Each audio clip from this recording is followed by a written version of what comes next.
I discovered what really went down at my fiancée's bachelorette party. I don't think I can marry her anymore. My fiancée is the love of my life. She's my ideal woman, and I wouldn't change a thing about her. But recently, I started feeling insecure about our relationship. I'm not proud to admit it, but I decided to snoop on her phone last night. While looking through her phone, I saw a notification pop up. A message from her friends about the bachelorette party came in, and I started obsessing over it like a stalker from TV. I stayed up all night checking her computer and Facebook messages and discovered she had cheated during the party. By cheating, I don't mean getting a striptease or something, which I would be okay with. I understand it's a bachelorette party. But she actually gave a stripper some slop and ended up going home with another one that night. She has this other guy added on Facebook, but the chat merely consists of a message that says, "Had a good time, and it was nice to meet you." The date goes back to the night of the bachelorette party. I've read the messages between her and her friends. They had a small group, and I found out what she'd done there. It all seems like it was a one-time thing that happened, but I'm a mess. I haven't slept all night, and she is headed to work in an hour. We were supposed to get married in 3 weeks. We were planning on buying a house together, having kids, and growing old. I feel like I want to throw all of that out the window. I am sitting here, smelling like liquor, feeling sloshed and depressed. Honestly, I just wanted to stomp her out. I left in the morning to take a smoke. My head was still messed up. But other than this night, nothing I found indicated anything else. I guess she wanted this to be her last night before settling down or something. I honestly don't know, and I don't cared. When I was outside taking a smoke, about 15 to 20 minutes after I left, she woke up. She noticed the drinks out and asked me what I'd been up to. She basically came to give me a kiss and a hug. I followed through with it, but honestly felt empty doing it. I didn't want to give her any hints about what I knew. She asked why I'd been drinking and why I didn't come to bed last night. I told her I was just having some nightmares, but that everything was fine. I felt detached, like I was watching myself in third person through a TV or something.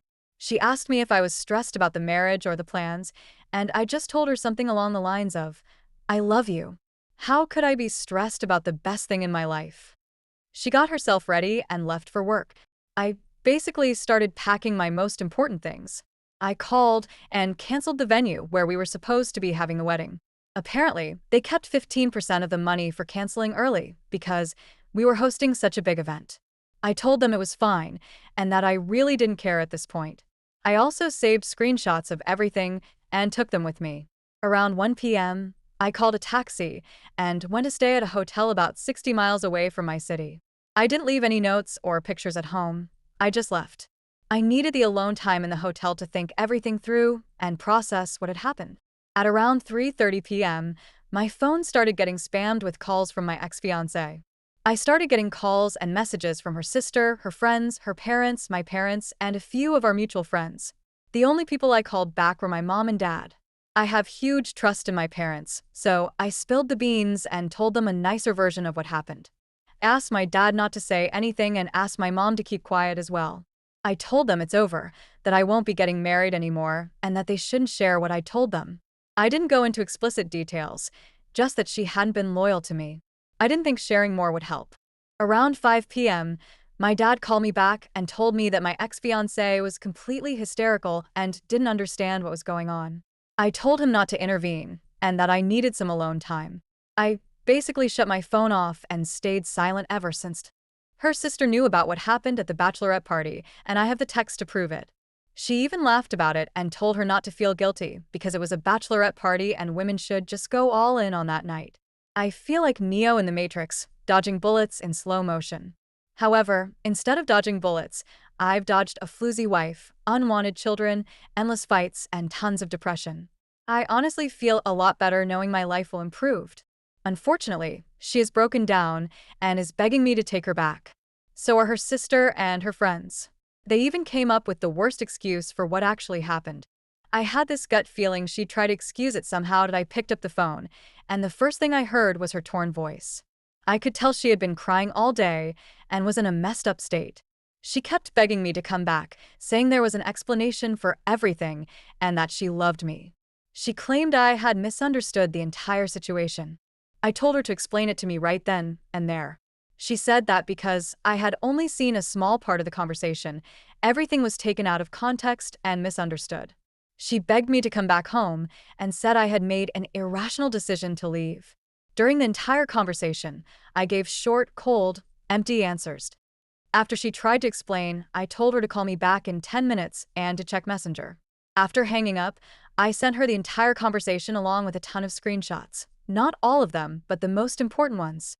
It didn't even take 2 minutes for her to call back, crying hysterically and apologizing for everything. She said she wanted to die rather than lose me. She claimed her friends and sister had pressured her into having fun one last time, and that she needed to let out all her energy before settling into a lifelong marriage. I stayed silent.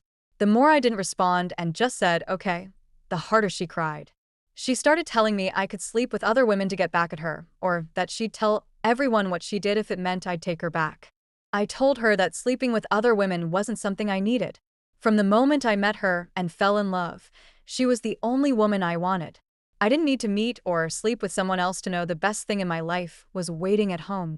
She kept begging and begging, so I finally told her that if she came clean to her parents and family, I would think about it.